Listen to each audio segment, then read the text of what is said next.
Mas a gente começa com o líder do Brasileirão, o Flamengo, que segue na ponta, atropelou o Juventude 6-0 no Maracanã. Arrascaeta fez mais um e é um dos artilheiros do campeonato. E a partida foi marcante para o Bruno Henrique também. Depois de ser indiciado pela Polícia Federal por forçar um cartão e beneficiar apostadores, ele começou no banco de reservas. Na noite dos 6 gols... Que golaço! Do reencontro do artilheiro com as redes... 7 meses depois! De um baile no Maracanã... O Flamengo faz valer a sua superioridade técnica. Havia outra história a ser contada também. Torcedor do Flamengo abraça Bruno Henrique. Bruno Henrique, indiciado na véspera pela Polícia Federal por forçar um cartão amarelo e beneficiar apostadores, estava relacionado para o jogo. A notícia do momento entrou tranquila em campo para o aquecimento. Aparentemente, é impossível saber tudo o que passou na cabeça de Bruno Henrique nos últimos dias. Fato é que o semblante dele era sereno e que havia apoio ao atacante na arquibancada. A gente torce para que tudo dê certo, que ele seja inocente. É complicado, né? Infelizmente tem que aguardar o que vai ser concluído, né? Torço para que não seja verdade, até porque ele não precisa disso. E é isso. Como rubro-negro, a gente tem que torcer para que ele seja inocente. BH começou no banco e dali arregalou os olhos para ver o passeio do Flamengo sobre o Juventude. 6-0, a maior goleada da história do confronto. Foi aplaudindo a cada gol. O primeiro foi de Pulgar. Arrascaeta no capricho, Pulgar no ângulo. Festa da torcida do Flamengo, Pulgar. O segundo, de Gonzalo Plata. Atenção, Gerson cutucou Plata. Pra matar a fome, Plata pro Flamengo. E o terceiro, de Danilo, que ainda não tinha marcado pelo Flamengo. 1, 2, 3, antes da metade do primeiro tempo. O Flamengo esfola o Juventude no começo do jogo. Na sequência, Michael perdeu o gol na jogadaça entre Alexandro e Plata. Circula o Flamengo, Alexandro, bola pro fundo do gol, perdeu Michael. Mas no início do segundo tempo, foi de Michael a jogada pro gol de Arrascaeta. Michael no meio, Arrascaeta dominou, bateu, que golaço! Dominou com a esquerda, girou com a direita. O goleiro não reage, a bola bem rápida, ele guarda. Bruno Henrique nessa hora estava de olho em tudo, atrás do gol, aquecendo. Ele viu também o gol de Pedro, o primeiro do centroavante desde que voltou de lesão. Wesley cruzou, Pedro! Uma alegria enorme poder voltar a marcar aqui no Maracanã, voltar a marcar depois de muito tempo longe dos gramados. Aí Bruno Henrique foi chamado. E enquanto se preparava para entrar, Pedro aprontou de novo. Vai pra finta, Pedro. Ameaçou o elástico, vai pro chão e é pênalti! Aos 34 minutos do segundo tempo, quando estava 5-0, Felipe Luiz colocou Bruno Henrique em campo. O atacante completa, assim, 297 partidas com a camisa do Flamengo. É o segundo jogador deste elenco que mais vezes defendeu o clube. Está só atrás de Arrascaeta. É Bruno Henrique, ouçam. Torcedor do Flamengo abraça Bruno Henrique. Ele viu o sexto gol do Flamengo do campo, o segundo de Pedro. O Pedro insistiu, partiu no carrinho para fazer o sexto do Flamengo no jogo. Bruno Henrique atuou por 10 minutos. Final, 6-0 Flamengo. Bruno Henrique é um amigo meu pessoal, cara. Espero que essa situação se resolva o mais rápido possível. Acho que a questão é muito mais profunda e passa por uma educação geral, desde as categorias de base, que os clubes possam investir numa conscientização grande. A única coisa que pedimos, que ele deve pedir, mas eu peço por ele, é a presunção de inocência, né? Uma pessoa que tem o direito de se defender das acusações e ele tem a presunção de inocência. E falando mais um pouquinho do Pedro, esse foi o segundo jogo do jogador após 7 meses parado por causa daquela grave lesão no joelho.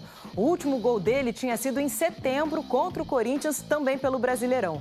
Ontem o Pedro meteu logo 2, vocês viram, mesmo entrando aos 11 minutos do segundo tempo contra o Juventude. Voltou com tudo ele. Deu espetáculo, goleou e a torcida foi dormir feliz. Sim. Acho que isso é o grande barato do futebol, né?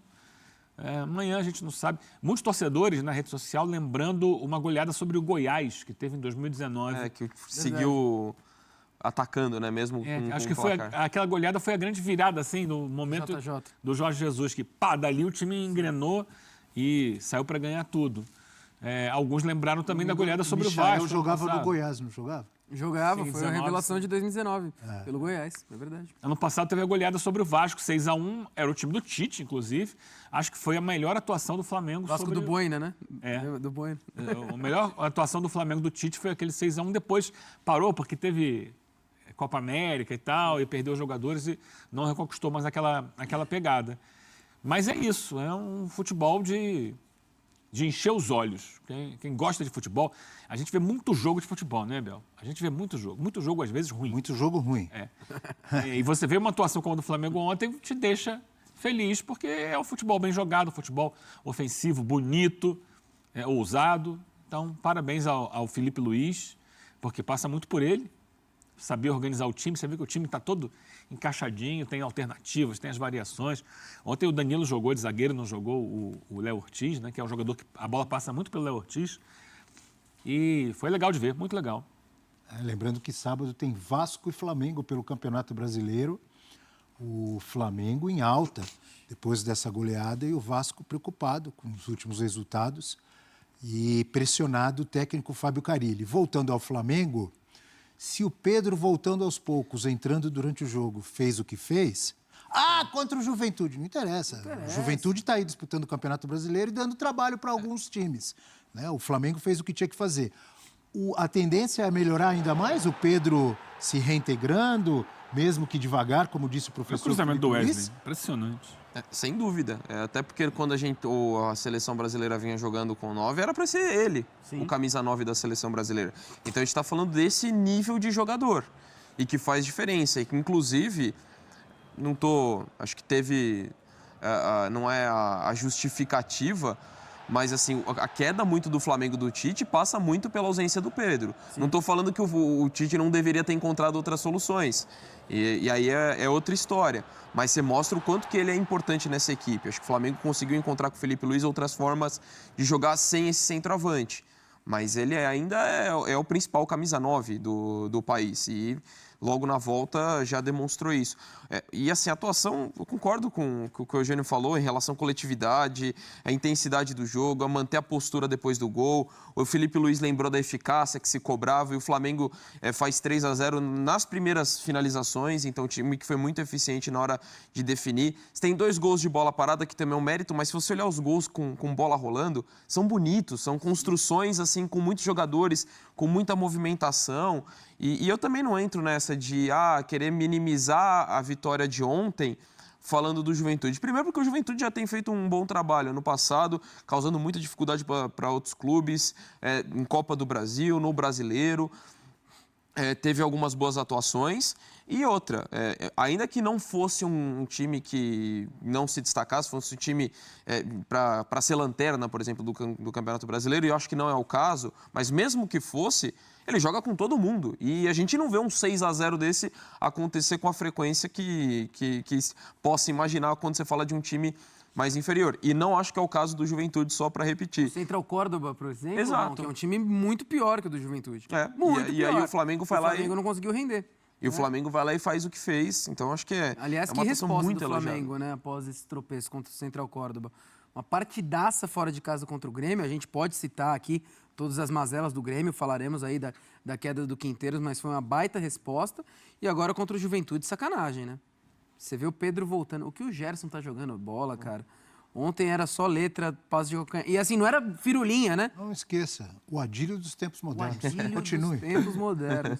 Não, assim, com contundência, não era toquinho pro lado, virando a cara, assim, sempre muito vertical. Meus amigos aqui... Jogador de bola, né? Jogador de bola. E meus amigos complementaram aqui, gabaritaram. O Flamengo não perde a intensidade. Ontem, assim, guardadas as proporções, estava jogando fora de casa, etc. Botafogo e São Paulo faz o 2-1, vamos retrair. Aí todo para trás. São Paulo tá fazendo isso direto, inclusive. Vamos todo para trás. O Flamengo fez 3, faz 4, faz 5, faz 6, poderia ter feito muito mais. Entendeu? Tem elenco para isso, tem futebol para isso. E aí, quando você... O DM do Flamengo, por muito tempo, ficou recheado, né? O Cebolinha, o próprio Michael, Pedro, vão voltando. Pô, o Felipe Luiz, que entende o que é Flamengo, porque a torcida do Flamengo é conhecida por cobrar, às vezes, não vitórias, né? Que a gente tá falando de jogo a jogo. Vitórias também, não só Não vitórias. só vitórias. Mas cobrar o jogo, bem jogado. Se tem um estilo de jogo que a torcida quer ver, é o que foi apresentado ontem no Maracanã. Mas é uma pergunta para você que eu faço normalmente pro professor Celso Unzelt. Você dá nota para um jogador. Mas é fácil para você. Nota para a Arrascaeta no jogo de ontem ou neste Campeonato Brasileiro. Ele fica nervoso, né, na hora de finalizar. Putz. Que tranquilidade para fazer gol, hein? Do jogo contra o Grêmio foi assim, ontem de novo. Eu não sou o professor, odiava tirar nota baixa, porque eu acho que o professor, às vezes, é muito exigente, cara. Então, para mim, até agora, a Arrascaeta 9,5 no Brasileirão. Tá louco, E lembrando também que faz aquele gol crucial de biquinho contra o Vitória. Lógico, ainda... artilheiro do Brasileirão, se não me engano. 4 gols, junto com o Pedro Raul. E Verratti. E Verratti. E, além dos 4 gols, 2 assistências. Então, ele tem 6 participações em jogo e jogando 3 vezes. Em 4 rodadas. Assim, tudo bem, é começo de campeonato, mas, para mim, desse início de campeonato, é o principal nome do Brasileirão. Olha, talvez seja o... São só 4 rodadas, talvez seja o bola de ouro do momento. Não duvido. Alô, Ricardinho, ajuda Ele tava nós. ali, né? Ele tava em disputa ali, né? Por ele, deve ser ele, né? Porque... Ou ele, 4 Pedro gols Raul. e 2 assistências no Brasileirão. Pedro Raul, acho que tem 4 gols. 4 rodadas. Pedro Raul também tem 4 gols e 1 assistência. Então deve estar nessa briga aí. Mas você falou tudo, Abel. Desfilando a Arrascaeta. Gelado na hora de gelado para finalizar, hein? Não tá nem aí, ele sabe onde colocar ali. No gol dele, num tempo que mata o goleiro, né? Porque você espera que ele vá dominar, Na pensar, bola, não, ele já mata com a muito... perna esquerda, gira e bate. Olha que facilidade, velho. É inteligência, raciocínio rápido e qualidade técnica, tudo no mesmo lance. E também, a gente não citou aqui, mas também parabéns pro Plata. Mais um gol bonito do Plata pelo Flamengo de cavadinha, né? Plata que se encontrou aí no Mengão e tá rendendo bem. O Flamengo tem muita peça positiva, né, cara? É sacanagem. E o Plata que jogou como centroavante, né? Sim, exato. Depois entra o Pedro. Ele e o Arrascaeta por dentro, com o Gerson aberto de um lado, Michael do outro. Esse foi o ataque do Flamengo no início do jogo. Sim. Depois ele vai trocando. Inclusive que o Plata fica no jogo, depois ele sai já no finalzinho para a entrada do Bruno Henrique, que inclusive teve seu nome gritado em coro pela torcida. Mas o Pedro entra no lugar do Arrascaeta. Sim. Que já estava jogando ali por dentro, não como um homem mais avançado, mas por dentro. Depois entra o Luiz Araújo, o Gerson vai para volante e o Flamengo vai, pressiona. Cebolinha entra no lugar do Michael e vai para cima. É um elenco espetacular, nenhuma dúvida. Falamos muito, exaltamos, porque tem que ser exaltada essa goleada, essa grande atuação rubro-negra contra o Juventude. Agora é a hora, o Eugênio já deu uma palhinha ali, de falar de um assunto desagradável, mas é a realidade. Bruno Henrique, investigado, Bruno Henrique, nessa manipulação de apostas no cartão amarelo sofrido contra o Santos, com muitos indícios, com gravações, tudo que a gente acompanha nos últimos dias. Ontem entrou, foi aplaudido pelo torcedor e o Felipe Luiz também falou sobre ele, Johnny. A gente já mostrou, né, o Felipe Luiz? Se tiver... então vamos lá. O Felipe Luiz, depois a gente comenta. Vamos nessa. Vamos com o Felipe Luiz. Claro, conversei com ele. Ele está normal, absolutamente normal, se apresentou com todos os companheiros. E, como eu falei na outra entrevista, ano passado, a mesma coisa. A única coisa que pedimos, que ele deve pedir, mas eu peço por ele, é a presunção de inocência. Né? Uma pessoa que tem o direito de se defender das acusações e ele tem a presunção de inocência. Então, como eu falei, uma postura de uma pessoa que está totalmente tranquila, hoje entrou em campo, foi companheiro dos companheiros, foi amigo dos amigos e absolutamente normal. Enquanto, claro, ele tiver disponível, um jogador muito, muito, muito importante. Johnny. Abel, é um abacaxi esse assunto, mas assim, o Felipe Luiz, na mesma coletiva, ele fala sobre o mal que as bets podem trazer ao futebol brasileiro. Ele fala, já recebi inúmeros convites para ser patrocinado pelas bets e tal, e eu sempre recuso, porque eu sei o mal que isso pode trazer, né? Como fica dúbio um jogador de futebol ter essas questões por trás. Eu entendo a fala dele sobre a presunção da inocência.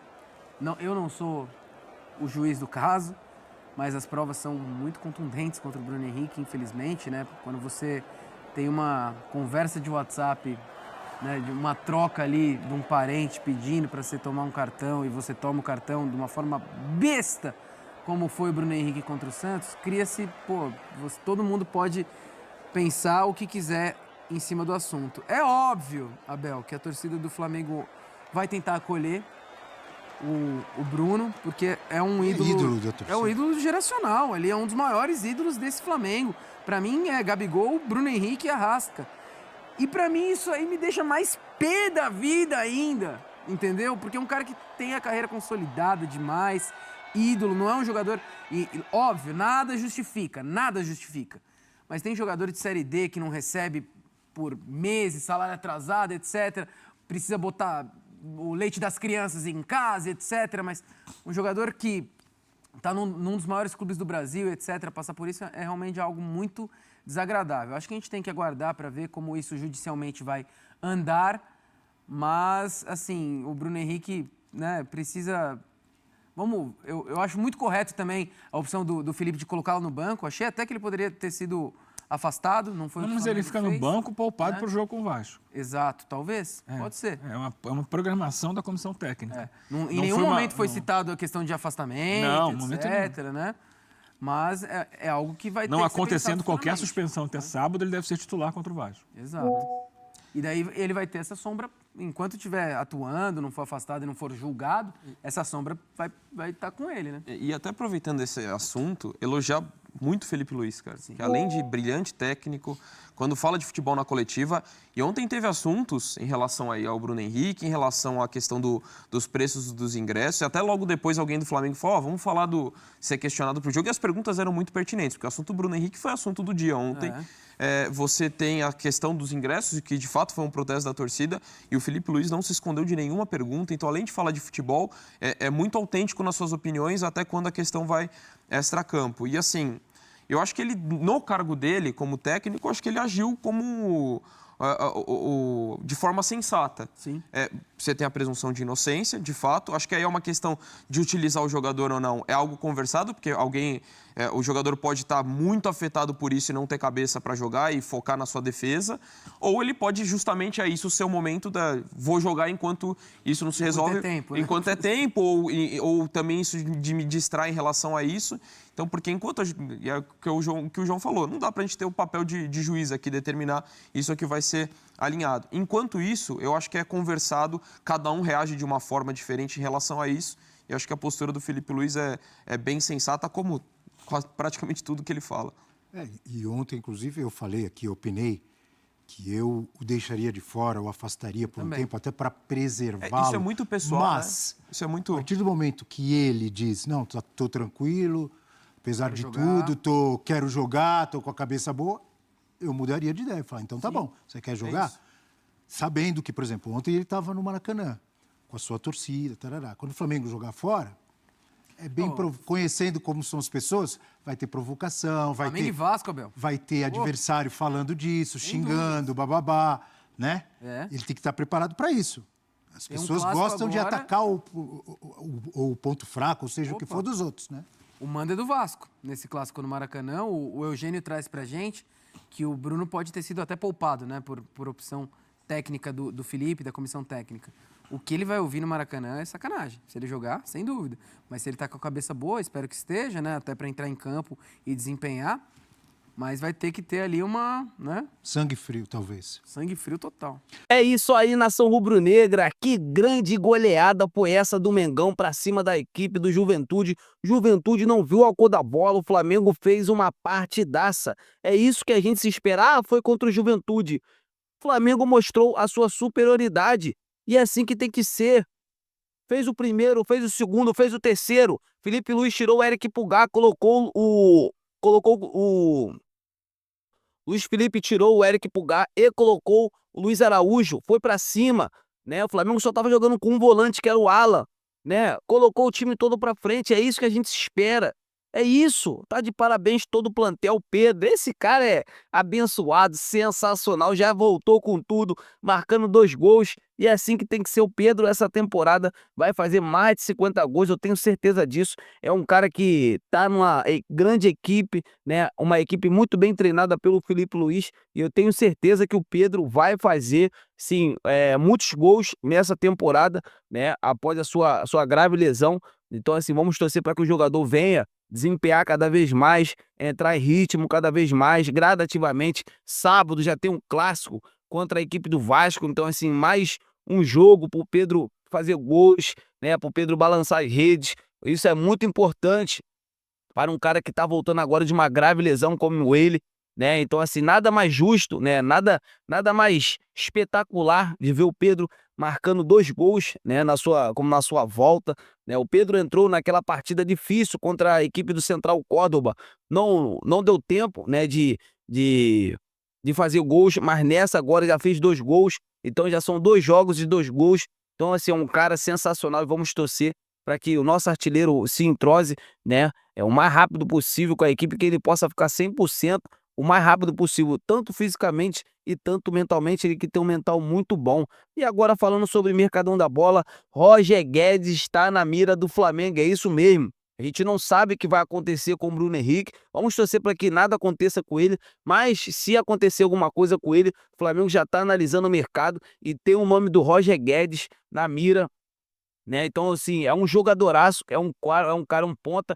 Eu vejo que o Flamengo precisa de um substituto o mais rápido possível para a Arrascaeta, para estar brigando ali pela, né, dividindo responsabilidade, né, com o craque uruguaio. O Flamengo, essa é a necessidade do Flamengo, meio-campista para jogar no lugar da Arrascaeta, mas a gente sabe também que um jogador decisivo como o Bruno Henrique, a gente sabe que nem o Michael e nem o Cebolinha são esses jogadores. Pode quebrar um galho? Pode fazer gols? Pode, mas na hora da decisão o craque aparece. O Bruno Henrique é esse estilo de jogo, é esse jogador. Então o Flamengo quer ir atrás de um jogador decisivo, igual o Bruno Henrique, e o Roger Guedes é esse atleta. Então assim, amigas e amigos, eu quero saber de vocês, seria uma boa ver o Roger Guedes no Mengão? Deixa aqui nos comentários pra gente estar debatendo sobre esse grande assunto. Eu tô indo nessa. Saudações rubro-negras, fiquem com Deus!